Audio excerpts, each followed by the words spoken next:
दो मछली है।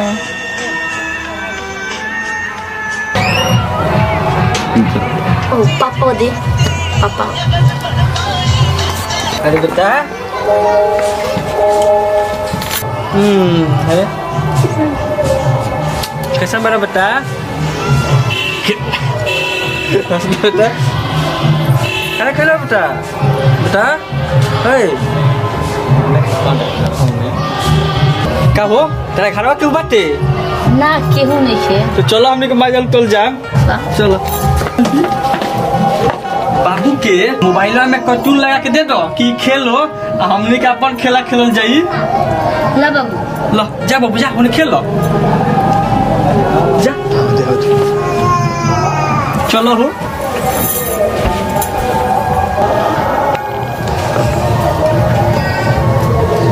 ठीक बा हम चलते ठीक बा चलो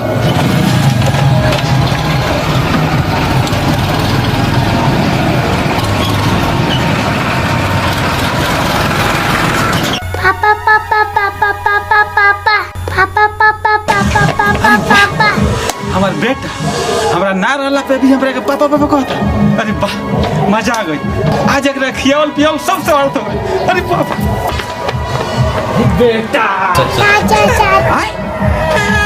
लई अरे वो वैसे पापा पापा कहतला देख पे चाचा लोग कहे अरे खियावल को डाल कर दे करे एक वाली तो कह दे पापा अरे बाप रे जो जो जो जो बाप रे बाप कैसन लड़का पैदा रहलस आज ले पापा ना कहलस चाचा चाचा कहत कहत कान पका दलस जरूर पता लगावे पड़ी कि राज का बा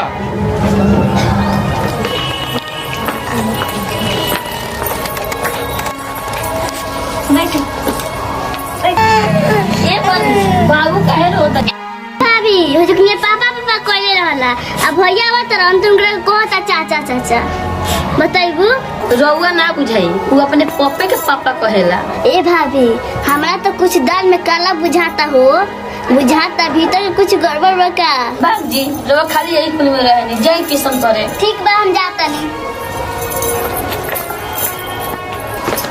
बताओ आप तोहरो सिंगार पटार माने जितने बुढ़ा तो उतने वो लिपस्टिक दुकोची लगाओ तो गड़िया छूट जाए तो पता चलो चलो अरे तो यही नहीं चल चली हम तो वो काम मेकअप के पीछे हमरा पड़ल बनी कितना दिन के बाद तो हम नैहर जातानी भाई के बियाह में अब वो ठलाली ना लगाई हे बहू हमनी के जाता नहीं सो गाड़ी के लेट होता बाबू आई तो कह दियो कि चल गए हलो ठीक हो बाबा जी हाँ बहुत ठीक से रहियो चली जी छूट जाए बासवा तो रउआ चल का हो मुस्कान दिन भर मोबाइल में बिजी रहलू जा देखो माई बाबूजी कहाँ बालो शादी में ना जाइलो का उहालो तो गईनी लो गई लो अरे पैसा देबे करला नेवता न छुआ करे खातिर अरे टेंशन मत करी रउआ और पॉकेट में 1000 रुपया रहल निकाल के हम दे दे हमें अच्छा ये बताओ बाबू और बबनी कहाँ बड़ा से अरे बोनी लेके गईनी बहरी खिलावे बाबू के ए मुस्कान एगो बात बताओ बाबू हमरा के देखेला तो चाचा काहे कहेला लइका हमरा के पापा कहे के चाहिए तो चाचा कहेला कलावत रही हम पापा पापा चिल्लात रहुए आ जैसे लगे तो चाचा लगो कहे अरे टेंशन काहे लेतनी उ रउवे के पापा कहेला टेंशन ना ली पापा सुने खातिर कान तरसता चाचा चाचा कह के हमार कान पका देला बा जरूर दाल में कुछ काला बा गड़बड़ घोटाला बा अरे अभी तो लइका नु बा ऐसे पापा ना कहेला बड़ हो जाए तब पापा कही बचपन में पापा ना कही तो जवान भइला के बाद पापा कही हैं अरे छोरी गोली बात चली खाए चल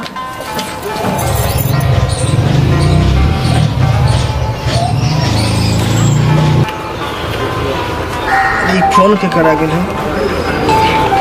अरे तो हमरा जान के फोन हेलो नहीं बका हो अरे हम नाम तो के आई लइकवा कैसन बा हो जब तक तू खिला के गल बरन तब से मन लइका तोहरे के पापा कहता अच्छा हमरा के पापा कहता आ तारा भातरा के हो उनका के चाचा कहता गलवा तारा के फसल बा हो अरे कल पेप्सी ले आई रहन मार्केट से पी ले हम ऐसे गला खराब हो गइल बा आवा जल्दी तू तो ठीक बा हम अभी आवत नहीं ठीक बा सुनो अब जाते हैं ड्यूटी आ शाम के लेट से आए अब बाबूजी माई भी नहीं कलो घर है दरवाजा बंद करके घर में रहियो ठीक बा अरे ठीक बात हो जाई टेंशन मत करी ठीक बा जाते हैं ई तो गइल आज मौका मिला फिर बोलाओ तन फोन कर।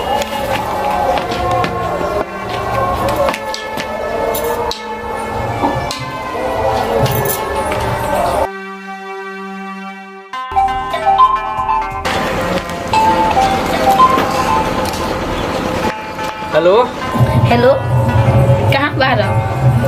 अरे सुनो ना, घरे केहू नहीं खे, क्यों नहीं खे? फिर मौका फिर चलिए। अच्छा ठीक बा, आओ जल्दी। अच्छा ठीक बा।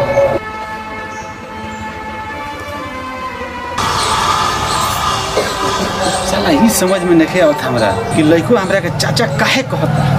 कान पागल बा हमरा के चाचा कहता तो पापा कौना कहता। एकर पता लगावल जरूरी बा। आज हम काम पर ना जाए, आज हम धोखा लग के ई पता लगाए कि पापा कौना कहता।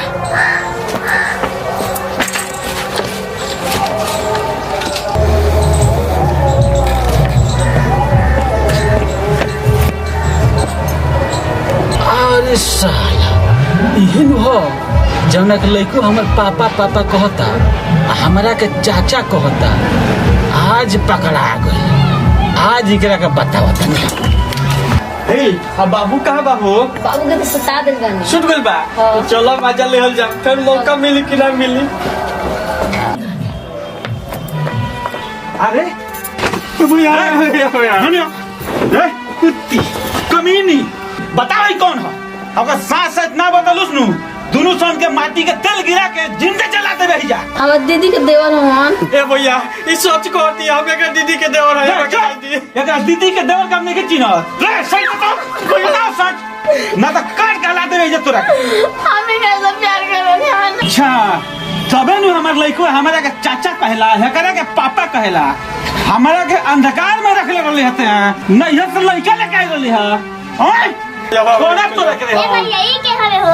ए बबनी तोरा भतीजवा का असली बाप है ये हो।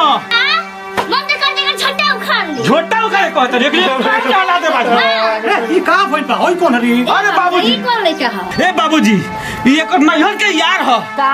हां ओही तो लइको हमरा के चाचा कहत रहा, एकरे के पापा कहत रहा। ई नैहर से लेके आइल से बाबूजी। का बात करते रे? ए जी ई तो इज्जत माटी में मिला दे। अरे पूरा इज्जत के नाश कर देलस। निकाली घर से बाहर कर एकरा के मार के या घर से निकाल। देरी क्या कले बने रहुआ?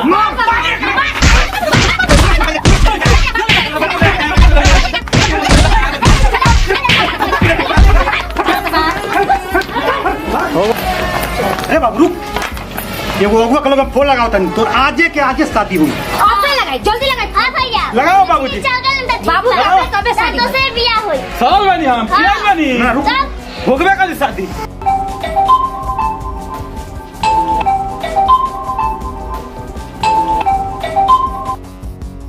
हेलो परमा भाई सुन ना, हमर पतोहिया रहलस ये कुलक्षणी पिया, ओकरा के मार के खेत देनिया सो। एगो लड़की बताओ, आ ओकर आजे के आजे शादी होई। ठीक बा। लेकिन लड़की अच्छा होके के चाहिए, सुशील होके के चाहिए, सुंदर होके के चाहिए। ये शादी मुश्किल नहीं कि लड़की बिया, बहुत सुंदर लड़की बिया, लेकिन दान दहेज कुछ ना दिलो गरीब बालो तन। बिना दहेज के भाई। ठीक बा, वो लोग पहुंची मंदिर पर, हम लेके आओ तेन लड़की के, वो के शादी बिया आजे हो जाए। मंदिर में बुलाओ, तबे मंदिर में आजे शादी हुई। ठीक बा भाई, हमने तैयारी होके आवते बन सब। तू लेके चली आओ जा बाबू रे, सब कहूँ रेडी बा। चलो बाबूजी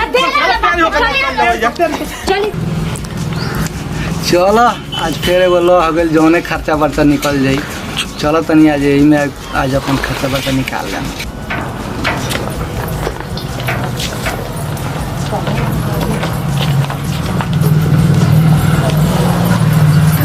ए बहू के तू ले जा। हां चलो बाबू, चलो बाबू, चलो जाओ जा। चलो बाबू अंदर। देखो बापू, हमारा बेटा के शादी करा के बहुत बड़ा उपकार कइले बा। होइल तारा के इनाम में हम कुछ पैसा देता है।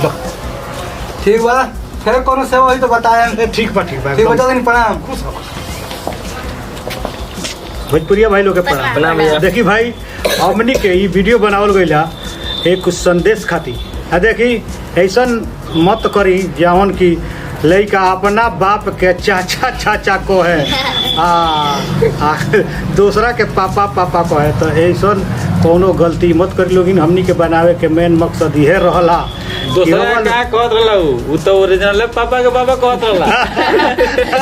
अब बात सही है बाकी ओरिजिनल पापा के पापा कहत रहा। अगर ऐसा कोई हो गइल बा तो ओकरा के पहले ही लड़का के भी चाहिए लड़की भी चाहिए भाई हम एकरा से प्यार कर ले एकरे से शादी करे तो ओकरा से गार्जियन के भी चाहिए कि ओकरा से शादी कर देवे के चाहिए। धोखा ना है, धोखा ना भाई, है तो धोखा ना देवे के चाहिए। अगर ये वीडियो अच्छा लगे तो वीडियो के लाइक करी, शेयर करी आ कमेंट में लिखी कि का हमनी के अच्छा बना रहल बनी से अगर कहीं गलती भी होके तो ओकरा के कमेंट में लिखी। जय जवान जय भोजपुरी।